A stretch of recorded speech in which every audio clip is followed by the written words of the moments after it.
Hello students, आज की इस क्लास में हम लोग क्लास 10 का अगला टॉपिक पढ़ने जा रहे हैं। लास्ट टाइम हम लोग रजिस्टिविटी तक पढ़ चुके थे। अब इसके आगे हम बढ़ेंगे। ठीक है, तो इसके आगे का टॉपिक है हमारा heating effect of electric current. Heating effect of electric current, इसका मतलब ये है कि इलेक्ट्रिक करंट के द्वारा जो हीटिंग इफेक्ट डेवलप होता है उसके बारे में हमको स्टडी करना है इस टॉपिक में। ओके, तो सपोज ये एक बैटरी है, ये इसका प्लस टर्मिनल है, ये माइनस टर्मिनल है। प्लस से माइनस की ओर करंट फ्लो करेगा। क्लियर? प्लस से माइनस की ओर करंट फ्लो करेगा। अब ध्यान से देखिए, ये प्लस है तो ये भी इसका पॉजिटिव टर्मिनल होगा, ये इसका नेगेटिव टर्मिनल यानी हाई पोटेंशियल जोन, ये लोअर पोटेंशियल जोन बनेगा। ओके, अब ध्यान से देखिए, जब किसी कंडक्टर के थ्रू हम करंट पास कराते हैं तो उस कंडक्टर में हीट जनरेट होता है। क्या जनरेट होता है? हीट। कहने का मतलब क्या है कि वो गर्म हो जाता है। क्लियर? इसका बहुत अच्छा एग्जांपल है आपका बल्ब, 100 वॉट वाला बल्ब। आप देखे होंगे 100 वॉट वाले बल्ब को आप टच कीजिए, किसी भी बल्ब को आप टच कीजिए, कुछ देर जलने के बाद वो हीट कर जाता है, गर्म हो जाता है। क्लियर? तो ये कैसे होता है? एक एग्जांपल ये हो गया प्रेस, हीटर। क्लियर? ये सब क्या है? इसके एग्जांपल हैं। और ये चीज खास बात ये है कि इनके बारे में हमको पढ़ना भी है। इनका स्ट्रक्चर क्या होता है, इनका प्रिंसिपल क्या होता है, किस तरीके से ये वर्क करते हैं, हर चीज हमको पढ़ना है इसके बारे में। क्लियर? ये एग्जांपल हमारे लिए बहुत इंपॉर्टेंट है, तीन के तीनों। अब आगे देखते हैं, तो ये हीट जो डेवलप हो रहा है, इस हीट की क्वांटिटी क्या होगी ये हमको पता करना है। ये हीट किस प्रिंसिपल के कारण डेवलप हो रहा है, या ये हीट जो डेवलप हो रहा है किस किस क्वांटिटी पे डिपेंड करेगा, किस इस फैक्टर पे डिपेंड करेगा, उन चीजों को हमें पता करना है कि ये किन किन फैक्टर पे डिपेंड करता है। क्लियर? तो इसके पहले में सबसे पहले आए, और जो सबसे पहला ही टॉपिक है आपका, देखेंगे आपकी बुक में दिया होगा जूल्स लॉ। जूल्स ने हीटिंग इफेक्ट के लिए एक लॉ दिया। क्लियर? अब वो लॉ आया कैसे, उसके बारे में हम समझते हैं। हमको पता है electric potential V is equal to W upon में Q। आपने पढ़ा हुआ है कि इलेक्ट्रिक पोटेंशियल जो होता है वो वोल्टन अपॉन में चार्ज के इक्वल होता है। यहां से अगर हम वर्क डन के लिए फॉर्मूला निकालें, W इज इक्वल टू क्या निकलेगा? V into Q। क्या निकलेगा? V into Q। अब ध्यान से देखिए, ये V है। According to Ohm's law V equal to क्या होता है? I R. V equal to क्या होता है? I are. वही पुट करेंगे हम यहाँ पे, आई आर पुट कर दिया हमने। ओके, Q इक्वल टू भी क्या होता है? I T. ये भी आपने पढ़ा हुआ है, ये भी आपने पढ़ा हुआ है। Q इक्वल टू क्या होता है? आई टी होता है। और V इक्वल टू क्या होता है? आई आर होता है। तो ये टोटल क्या बन गया? I square R T W equal to. यहीं से उन्होंने कॉन्सेप्ट निकाला कि कितना हीट जनरेट होगा। अब एक्चुअल में ये तो है वर्क डन, ये क्या है? Work done. तो इस वर्क डन के थ्रू कैसे उन्होंने हीट के बारे में पता लगाया, या हीट के बारे में कैसे आइडिया लगा लिया इस वर्क डन के थ्रू, ये हमें पहले समझना होगा। क्लियर? क्योंकि आप देखते होंगे बुक में आपको दिया होगा H equal to I square R T. ये कितना अमाउंट का हीट डेवलप हो रहा है। अगर करंट आई फ्लो कर रहा है, उस कंडक्टर का रेजिस्टेंस आर है, टी टाइम तक अगर आई करंट फ्लो कर रहा है तो उस टाइम में जो हीट का अमाउंट डेवलप होगा वो H होगा। इस तरीके से हम निकालते हैं। क्लियर? तो इस वर्क डन के थ्रू कैसे हीट को कंसीडर कर लिया गया, हीट के बारे में जान लिया गया, इस चीज को हम आपको बताने जा रहे हैं। ठीक है? अब हीट क्या है? एक टाइप की एनर्जी है। हीट क्या है? आपने क्लास 8 में पढ़ा होगा, उससे पहले भी पढ़ा होगा। Heat is a form of energy. Clear? Actual में ऐसा नहीं होता, लेकिन फिलहाल के लिए हम ये मान के चलते हैं, इससे आपका ये टॉपिक आसान हो जाएगा। क्या जाना है आपने? Heat is a form of energy. Clear? Heat is a form of energy. और वर्क के लिए क्लास 9th में आपने पढ़ा है, वर्क क्या है? Work is also form of energy. Work is a form of energy. ठीक, work is a form of energy. Work भी एनर्जी का फॉर्म है। एक्चुअल में ये स्टेटमेंट पूरी तरीके से अगर हम माने तो वो एकदम सही है, लेकिन सही नहीं है, लेकिन यहाँ पे हमारा ये वर्क करेगा, इसलिए हम इसको मान के चलते हैं, क्योंकि ये हमारी स्टडी को आसान कर देगा। क्लियर? तो वर्क एनर्जी का फॉर्म है। ये भी आपकी बुक में सीधा सीधा स्टेटमेंट दिया हुआ है, दोनों स्टेटमेंट मिल जाएंगे आपकी किताब में। तो वर्क एनर्जी का फॉर्म है। क्लियर? हीट भी एनर्जी का फॉर्म है। तो कुल मिला के ये भी एनर्जी है, ये भी एनर्जी है, तो ये दोनों भी एक तरीके की एनर्जी आपस में इक्वल हो सकती है। क्लियर है ना? अब ये हम कैसे मान रहे हैं इसको देखिए थोड़ा सा। इसको साफ साफ कहने का क्या मतलब है, ये हमने बैटरी लगा दिया। क्लियर? बैटरी यहां से प्रोवाइड करेगा ईएमएफ, इलेक्ट्रोमोटिव फोर्स। ठीक, इससे पहले में भी कॉम्प्लिकेटेड आपको लगा, लेकिन आप देखिए एकदम सीधा सीधा बात बोल रहे हैं। Electromotive force. ठीक, इलेक्ट्रोमोटिव फोर्स वो फोर्स है जिससे बैटरी चार्ज को सर्किट में दौड़ाती है। ये हमने पढ़ा हुआ है प्रीवियस वीडियोस में। अब माइनस से प्लस की ओर इलेक्ट्रॉन दौड़ेंगे ऐसे। क्लियर? ये इलेक्ट्रॉन इधर से इनलेट होगा, इधर से आउटलेट। ये इधर से जाएगा और इधर से निकल करके आएगा। ओके, अब ध्यान से देखिए।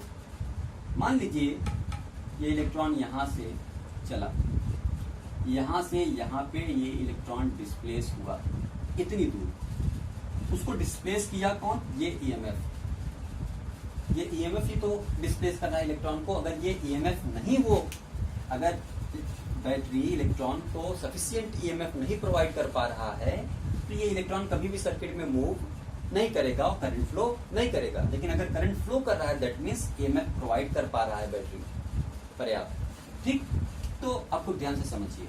इसका मतलब क्या है कि फोर्स लगा करके हम डिस्प्लेसमेंट गेन कर रहे हैं। इलेक्ट्रॉन पे फोर्स लगा के इलेक्ट्रॉन में हम क्या गेन कर रहे हैं? डिस्प्लेसमेंट गेन कर रहे हैं। इलेक्ट्रॉन एक जगह से दूसरी जगह डिस्प्लेस हो जा रहा है। क्लियर? तो हमने ये माना कि अगर फोर्स लगा के हम डिस्प्लेसमेंट कर रहे हैं, दैट मीन्स हम कुछ वर्क कर रहे हैं। कहने का मतलब जो बैटरी है वो कुछ वर्क कर रही है। क्लियर? समझ में आया ना? अब सपोज ये यहाँ पे वर्क कर रहा है, और इस वर्क के कारण ही डेवलप क्या हुआ? हीट। तो ध्यान से देखिए, अगर हम किसी भी बल्ब को ऐसे ही रख दें तो उसमें कभी भी हीट जनरेट नहीं होगा, लेकिन जब हम उसे सर्किट में लगा देते हैं, होल्डर में लगा दिए, तो क्या होता है? हीट जनरेट हो जाता है। इसका मतलब क्या है? तो उसके थ्रू जो इलेक्ट्रॉन मूव किया, उसके थ्रू जो इलेक्ट्रॉन गुजरा, उसके कारण से उसमें कुछ हीट डेवलप हुआ। उस इलेक्ट्रॉन के मोशन के कारण, उस डिस्प्लेसमेंट के कारण, कुछ इस इलेक्ट्रॉन पे जो वर्डन हो रहा है उसके कारण उसमें कुछ हीट जनरेट हुआ। कहने का मतलब ये निकला कि ये जो बल्ब है हमारा, ये जो बल्ब है हमारा, इसमें जो हीट जनरेट हुआ वो किसके कारण हुआ? वो हुआ इस वर्कडन के कारण जो ये बैटरी कर रही है। क्लियर? अगर ये बैटरी बहुत ज्यादा वर्कडन करेगी तो ये बहुत ज्यादा हीट जनरेट करेगा। बैटरी कम वर्कडन करेगी तो ये हीट कम होगा। इसका मतलब क्या है कि इसमें हीट कितना होगा ये डिपेंड किस बात पे करेगा कि बैटरी कितना ज्यादा वर्कडन कर पा रही है। सीधा सीधा ये हम एक इससे रिलेशन बैठा सकते हैं। क्लियर? तो इस हिसाब से हम कह सकते हैं कि उस कंडक्टर में इलेक्ट्रॉनों पे जितना वर्कडन हो रहा है उतना ही हीट वो जनरेट करेगा। हाँ, यहाँ पे एक एजम्पशन हमने ये माना हुआ है कि जितना वर्कडन इस पे हो रहा है वो पूरा का पूरा वर्कडन हीट में कन्वर्ट हो जा रहा है। उसका कोई भी पार्ट बच नहीं रहा। कि ऐसा नहीं है कि हमने 100% वर्कडन किया, 80% हीट में कन्वर्ट हुआ, बाकी 20% लॉस हो। ऐसा कुछ नहीं है। क्लियर? हम यहाँ पे पूरा पूरा मान रहे हैं कि जितना वर्कडन हम कर रहे हैं वो हीट में कन्वर्ट हो रहा है। या प्रॉपर आइडिया आप लगा ही सकते हैं कि जो वर्कडन होगा वही हीट में कन्वर्ट हो रहा है। ओके, तो इसी रिलेशन को जूल ने यूज किया और उसी को दिया जूल्स लॉ ऑफ हीटिंग। उसी के थ्रू उन्होंने क्या बताया, जूल्स लॉ ऑफ हीटिंग। ये एक आइडिया था जो हम अभी तक आपको बता रहे थे। अब हमारा टॉपिक हम आपको बता रहे हैं joules law of heating. Joules law of heating में इन्होंने क्या बताया, खूब ध्यान से देखिए।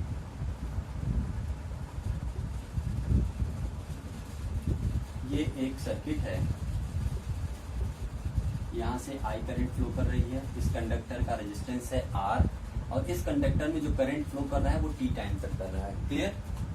तो यहां से वर्क डन के लिए एक फार्मूला अभी हमने एक्सप्रेस किया हुआ था, वो क्या था, आई या वर्क डन बराबर V इंटू क्यू है।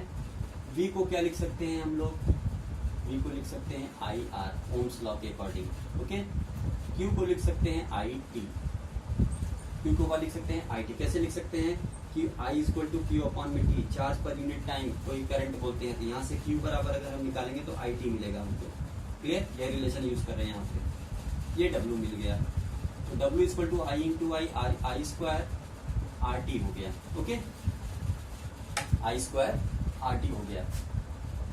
ये बोला गया कि ये जो वर्क डन हो रहा है, ये वर्क डन किस पे हो रहा है, ये वर्क डन हो रहा है इलेक्ट्रॉनों पर। ये वर्क डन किस पे हो रहा है, इलेक्ट्रॉन पे। कर कौन रहा है, इस बैटरी का ईएमएफ। क्लियर? ये इलेक्ट्रॉन पे वर्क डन कौन कर रहा है, ईएमएफ, क्योंकि ईएमएफ ही तो फोर्स प्रोवाइड कर रहा है, और उसी फोर्स के कारण ये इलेक्ट्रॉन एक जगह से दूसरी जगह तक डिस्प्लेस हो रहा है। तो अगर फोर्स लगा के हम डिस्प्लेसमेंट दे रहे हो तो एक्चुअल में ये हम क्या कर रहे हैं, work done. Is it clear ना? ओके, तो ये हो गया।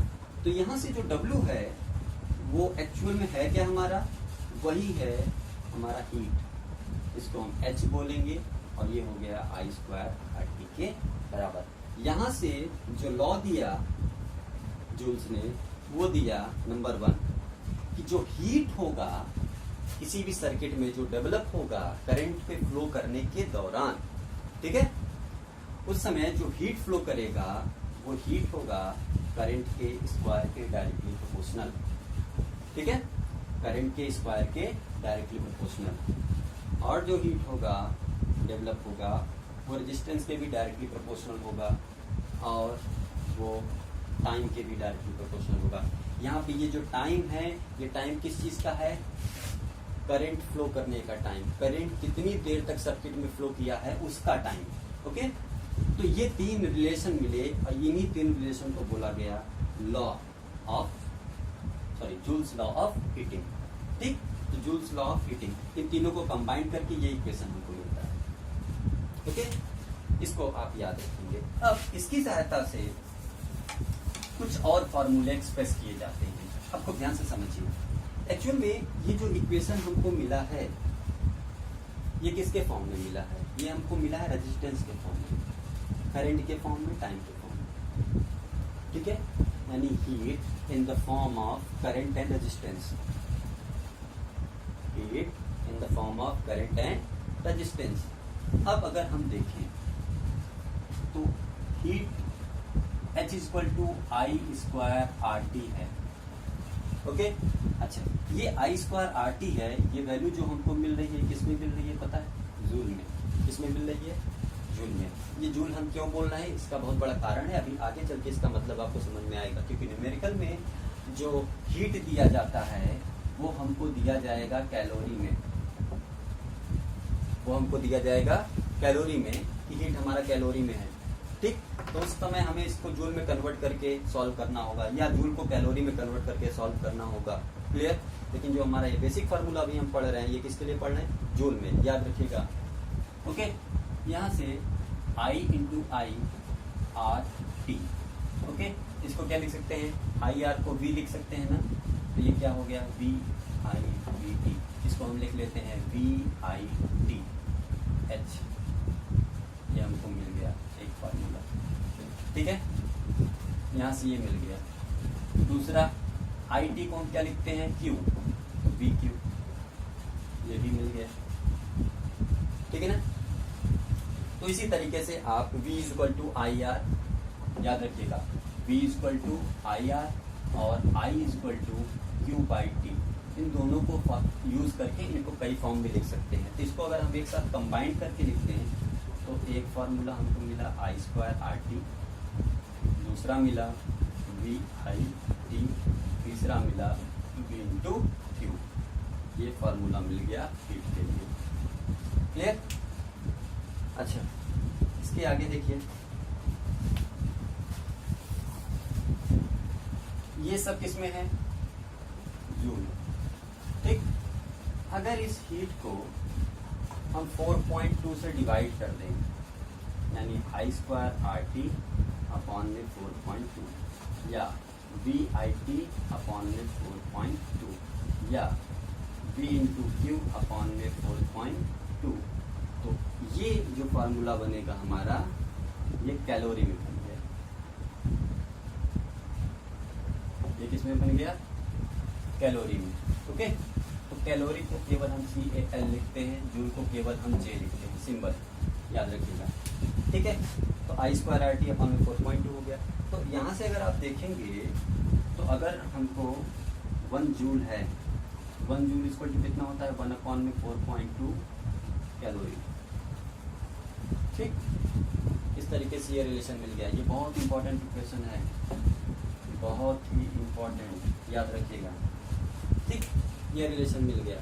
इसकी सहायता से हम heating effect of electric current के क्वेश्चन सॉल्व करेंगे कि किसी भी सर्किट में कितना करंट फ्लो कर रहा है, जब करंट आई हो, आर हो, टाइम टी हो, या पोटेंशियल डिफरेंस दिया हो अक्रॉस टू टर्मिनल्स तब दिया हो, या करंट दिया हो, या टाइम दिया हो, या केवल इलेक्ट्रिक पोटेंशियल डिफरेंस और चार्ज फ्लोइंग पर सेकंड दिया हुआ हो। ठीक है, या अमाउंट ऑफ चार्ज दिया गया हो, तो हम इसकी सहायता बड़ी आसानी से निकाल सकते हैं। ठीक, तो ये हमारा एक बेसिक एक तरीका हो गया। जो इसमें इम्पोर्टेंट है मेन, वो ये है। अब ये इम्पोर्टेंट केवल इस चीज़ के लिए नहीं है कि ये जूल्स लॉ ऑफ हीटिंग है, एक्चुअल में ये इस नाम से ही बोर्ड के एग्जाम में पूछा जाता है, बहुत पूछा जाता है। हर 2 साल में एक बार ये क्वेश्चन जरूर आता है, तो इसको आप विशेष ध्यान देंगे और बहुत अच्छे से पढ़ेंगे। ठीक है, ओके। अब हम लोग आगे बढ़ते हैं। इसके आगे एप्लीकेशन के बारे में देखते हैं। Application of heating effect of electric current. अच्छा देखिए, इसके बारे में थोड़ा सा और हम पढ़ते हैं। ठीक, थोड़ी सी चर्चा और कर लें। सपोज H इक्वल टू है आई स्क्वायर आर टी ना। तो ध्यान से देखिए, यहां से हमने एक रिलेशन निकाला, H is directly proportional to I square. देखिए, इसका मतलब क्या है कि अगर करंट को हम बढ़ा देंगे तो हमारी हीट बढ़ जाएगी। डायरेक्टली प्रोपोर्शनल का मतलब क्या है? हम दोनों साथ साथ हैं, इस तरीके से कि ये भी बढ़ेगा तो ये भी बढ़ेगा, ये घटेगा तो ये भी घट जाएगा। क्लियर? तो याद रखना। अब इसमें जो हीट है वो डिपेंड किस पे कर रहा है? आई पर। ध्यान से सुनिए, जो हीट डेवलप होगा वो डिपेंड किस पे कर रहा है? आई पे। ये सुनने में बहुत आसान लग रहा है, लेकिन अगर क्वेश्चन में पूछ दिया जाए कि हीट डिपेंड्स ऑन या करंट डिपेंड ऑन हीट, बिल्कुल नहीं, गलत है statement. Current never depends on heat. Okay, heat depend करता है करंट पे, न कि करंट हीट पे डिपेंड करती है। ठीक, मतलब बदल जाएगा, याद रखिएगा। इसी तरीके से डायरेक्टली प्रोपोर्शनल टू आर और डायरेक्टली प्रोपोर्शनल टू टी, यानी करंट को हम जितनी देर तक फ्लो कराएंगे उतना ज्यादा हीट डेवलप होगा। कहने का मतलब क्या है? बल्ब को हम लगाए और लगा करके तुरंत निकाल लिए, इसका मतलब क्या हुआ? हमने बहुत कम समय के लिए कांटेक्ट में रखा उसको, तो क्या देखेंगे? बल्ब गर्म नहीं हुआ है। लेकिन बल्ब को लगा के छोड़ दिए, 1 घंटे बाद अगर हमने टच किया बल्ब को तो हाथ हमारा जल जाएगा। इसका मतलब क्या है कि बहुत ज्यादा हीट जनरेट हुआ। क्लियर? क्यों? क्योंकि बहुत ज्यादा देर तक उस बल्ब के थ्रू करंट फ्लो किया। ओके, तो ये याद रखिएगा। दूसरी बात क्या है? रेजिस्टेंस। ठीक, इसका मतलब क्या है कि हाईली रेजिस्टिव मटेरियल है, हाईली रेजिस्टिव मटेरियल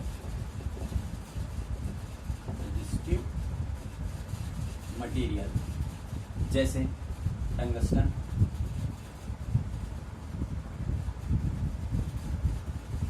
टंगस्टन को आप कहाँ देख लेंगे? फिलामेंट में,